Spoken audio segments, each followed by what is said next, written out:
From Maine, Angus King. Senator, thank you for being with me. Glad to be with you, Jose. Good morning.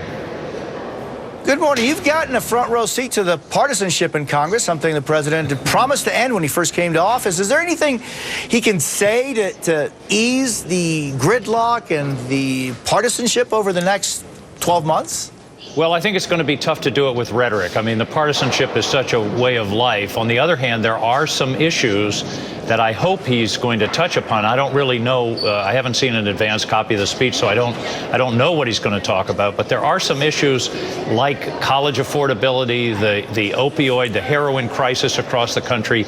Those two are very important issues, and they're essentially nonpartisan. As I talk to my colleagues, I get a lot of both sides want to do something about those things. So I think there are glimmers of bipartisan solutions. But overall, you know, it's a presidential election year, and everybody is, retire to your corner and get ready. So it's going to be tough for the president to change that fundamental dynamic. Senator King, I'm so glad you brought up the heroin crisis, because it's something that I guess most people don't really talk about a lot or don't want to talk about it a lot, and yet it's very real and it's growing, and it's not just in parts of the country or in certain parts of our population. Jose, I think next to the international terrorism, it's the biggest issue we face. It is absolutely ravaging our country, and particularly in rural areas. I was hanging out last night with some colleagues of both parties, mostly Republicans, as a matter of fact, talking about this issue, and everybody chimed in and said, you won't believe what it's doing in our state. It's ripping apart families, destroying lives. It's a tragedy, and it's going to take a comprehensive approach, federal, state, local, law enforcement, prevention, treatment. Also, we've really got to focus on the whole issue of prescription drugs, because here's an amazing fact. 4 out of 5 new heroin users started on prescription drugs. I met with a kid the other day. His shoulder was torn up in a football accident. He had an operation. They put him on those opioids, and he got addicted.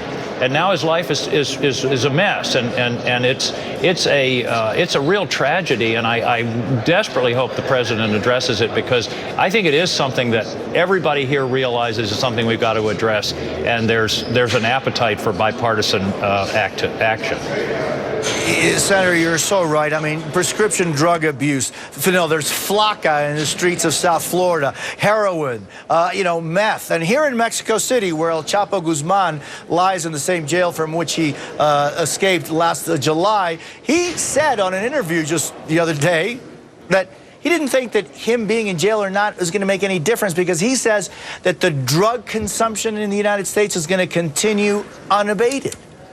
Well, unfortunately, he's maybe somewhat right about that. I mean, here's an example on the opioids. In my state of Maine, last year we had over 100 million pills prescribed, and we've got about a little over 1.3 million people. That's 100 pills for every man, woman, and child in the state.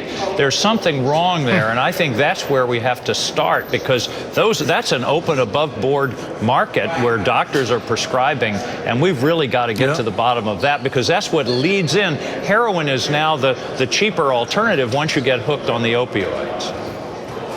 Senator Angus King, I can't thank you enough for being with me. I so appreciate your time. Thank you, sir. Yes, sir. Good to be with you.